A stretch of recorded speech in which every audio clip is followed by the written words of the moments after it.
जगतकु एड़े प्रेम ईश्वर करिले से आपणा द्वितीय पुत्रंकु देले नर बेशे प्रभु जीशु जगते आसिले हम पाप अंगे नहीं तुसे बलि हेले जे करे विश्वास न होई विनाश अनंत जीवन पाइब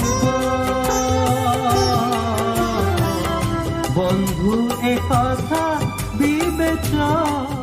प्रभु श्रीकृष्ण सर्वश्रेष्ठ नाम आपण को शुभेच्छा। पवित्र बाइबल जौन लिखित सुसमाचार 10 अध्यायर 4 पदरे एहीपरि पाठ करू से निजर मेष सबुक बाहर कलाउतारे से मानक आगे आगे चले और मेष गुड़िक ताहार पछे पछे चलती कारण से माने ताहार स्वर चिन्हती। मेषशाला मेष गुड़िक सुरक्षित रखा जाए अथच सेथिरे सेमानक पई खाद्यर व्यवस्था न थाए। जदियो मेषपालक मेष गुड़िक सुरक्षा प्रदान करे तथापि सुजोग देखि चोर मेष को चोरी करी से गुड़िक बद्ध करे किंतु जेतेबेले से मेषपालक मेषशाला को आसंती से मेष गुड़िकर नाम डाकती आउ से माने ताहार पछे पछे चलती कारण से माने ताहार स्वर चिन्हती। से जत्न सहकारे से गुड़िक उत्तम चराणी स्थान को नहीं से समस्त को तृप्त करते। तदनुरूपे आमे समस्ते पापी पुणी आमको पाप विषय सतर्क कराइबा निमंते ईश्वर आम पाई एक प्रहरी देइछन्ते ता होछि विवेक।